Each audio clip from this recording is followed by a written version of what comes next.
শাবান মাসটার আগের মাসটা হলো রজব, যেটা সম্মানিত 4 মাসের একটা মর্যাদাপূর্ণ মাস। আবার শাবানের পরের মাসটা কোনটা? রমজান, সেটা হলো বছরের সবচাইতে সেরা মাস।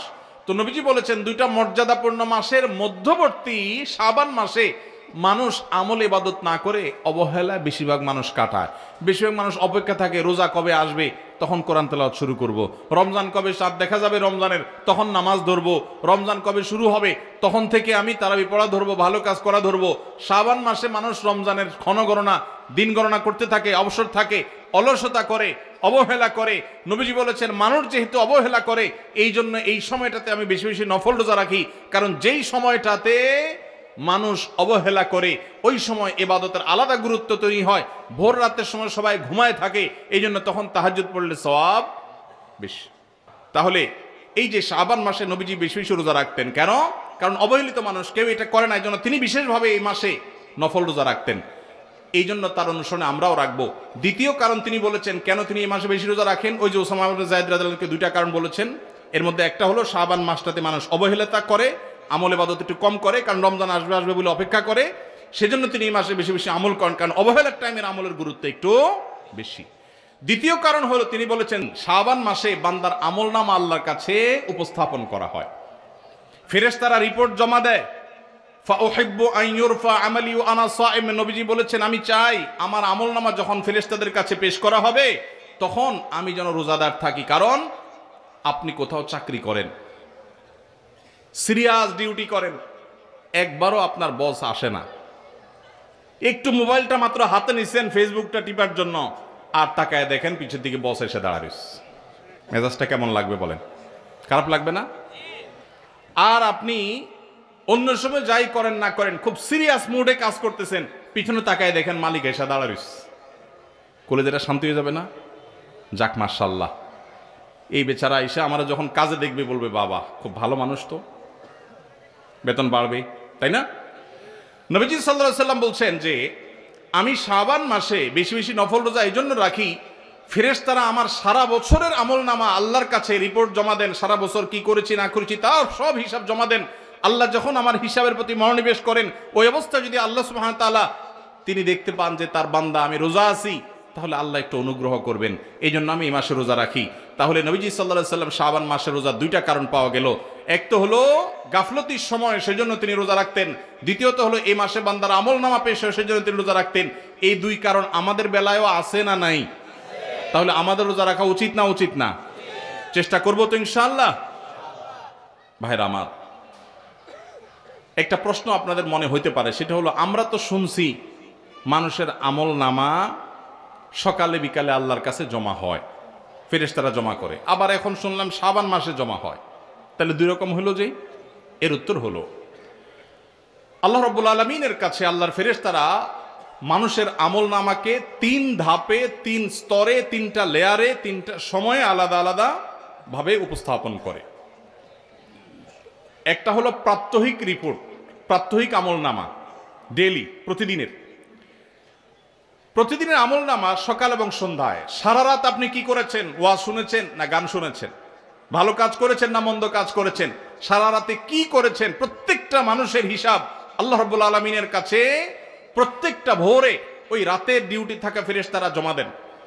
আবার সারাদিন আমরা যা করি না করি সন্ধ্যায় সারাদিনের ডিউটিতে রত ফেরেশতারা আল্লাহর কাছে জমা দেন। তাহলে বান্দার আমলনামা, বান্দার রিপোর্ট জমা দেওয়া হয় একটা হলো প্রাত্যহিক, প্রতিদিন। সেটা কখন? সকাল এবং সন্ধ্যা। বান্দার আমলনামা জমা দেওয়া হয় আরেকটা লেয়ারে, সেটা হলো প্রত্যেক সপ্তাহে 2 দিন, সোমবার এবং বৃহস্পতিবার। নবীজি সাল্লাল্লাহু আলাইহি ওয়াসাল্লাম যেন সোমবার বৃহস্পতিবার রোজা রাখতেন, কারণ সোমবার এবং বৃহস্পতিবার বান্দার আমলনামা ফেরেশতারা আল্লাহর কাছে পেশ করেন। তাহলে একটা হলো ডেইলি আমলনামা পেশ, সেটা সকাল সন্ধ্যা। একটা হলো সাপ্তাহিক আমলনামা পেশ, সেটা হলো সোম বৃহস্পতি। আর একটা হলো বার্ষিক রিপোর্ট পেশ, সেটা কখন? শাবান মাস। বিভিন্ন অফিসে যারা চাকরি করেন মাসের হিসাব দেওয়া লাগে একরকম, ডেইলির হিসাব দেওয়া লাগে আরেক রকম, বার্ষিক রিপোর্ট দেওয়া লাগে আরেক রকম, আছে না নাই? ঠিক একইভাবে আল্লাহ রাব্বুল আলামিনের কাছে আমাদের আমলনামা পেশ করা হয়। ভাইরা আমার, সেজন্য এই রিপোর্ট জমা দেওয়ার সময়গুলোতে বান্দা বিশেষভাবে আমলে মনোযোগী হবে। এই জন্য নবী সাল্লাল্লাহু আলাইহি ওয়াসাল্লাম বলেছেন ওয়াসাব্বিহু, আল্লাহ তাআলা বলেছেন কোরআনে কারীমে ওয়াসাব্বিহু বুকরাতাও ওয়া আসীলা, সকাল সন্ধ্যা আল্লাহর তাসবিহ পেশ করো। নবীজি সাল্লাল্লাহু আলাইহি সাল্লাম সকাল সন্ধ্যা বিশেষ তাসবিহ পেশ করতেন, জিকির আজকার করতেন, দোয়া করতেন, আমল করতেন, কারণ এই যে আমল জমা দেওয়া হয়, আমল নামা জমা দেওয়া হয়। আবার সোমবার বৃহস্পতিবার রোজা রাখতেন, কারণ আমল নামা জমা দেওয়া হয়। আবার শাবান মাসে বেশি রোজা রাখতেন, কারণ আমল নামা জমা দেওয়া হয়। তাহলে আমল নামা জমা দেওয়ার তিনটা লেয়ার আছে, মনে থাকবে তো ইনশাআল্লাহ ভাইরা আমার।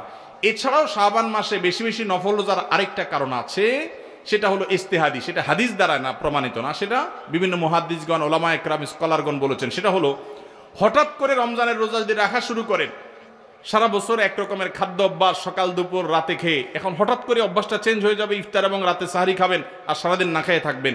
হঠাৎ করে 30 দিনের রোজা রাখতে গিয়ে আপনার কষ্ট হয় কিনা, অভ্যাসটা আগে থেকে যেন হয়, সেজন্য শাবান মাস থেকে কিছু কিছু নফল রোজা রাখতে হয়।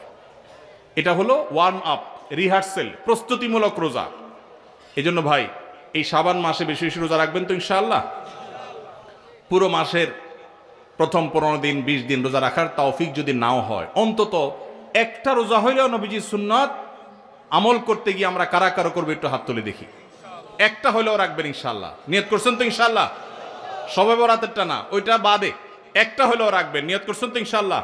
আল্লাহ আমাদের সবাইকে আমল করার তৌফিক দান করুন। এই আমলটা যদি আপনারা করেন ভাইরা, হারিয়ে গেছে সমাজে, আলোচনা নাই, সেজন্য আমি আলোচনা করলাম। বিলুপ্ত হওয়া আমলগুলোর একটা শাবান মাসে বেশি বেশি নফল রোজা। চর্চা নাই, আমল নাই, আলাপ নাই, মানুষ ভুলে গেছে। আপনারা যে ঘরে ঘরে রাখেন, মানুষ জানবে, সুন্নাহটা জিন্দা হবে, ঘরে ঘরে আমলটা শুরু হবে।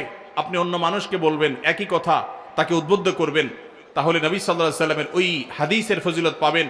আপনি মৃত সুন্নতকে জিন্দা করলেন, সেই সওয়াবটা পাবেন। চেষ্টা করা যাবে তো ইনশাআল্লাহ। তো এই মাহফিল থেকে আমি সামারি করছি, কথা তো অনেকই বললাম। দুটি জিনিস অন্তত আমরা সবাই সংকল্প করে নিয়ত করে যাব। মা বোনরা যারা শুনছেন, আপনারা যারা শুনছেন, সবাইকে বলছি, একটা হলো আজানের জবাব দেওয়ার কথা বলেছি, আর একটা হলো শাবান মাসে বেশি বেশি নফল রোজা রাখার প্রকার। 2টা 4টা 6টা ভাইরা আমার, রোজা রাখলে মরে যাবেন না। মনে হয় যে সারাদিন না খায় কেমনে থাকবো। যারা নিয়মিত নফল রোজা রাখেন তারা জানেন পানির মতো সোজা, কোনো ব্যাপার না, আল্লাহর রহমত। একটু চেষ্টা করলেই হয়, একটু হিম্মত করলেই হয়। চেষ্টা করা যাবে তো ইনশাআল্লাহ, নিয়ত করা যাবে তো ইনশাআল্লাহ। আল্লাহ আমাদের সবাইকে আমলের তৌফিক দান করুন।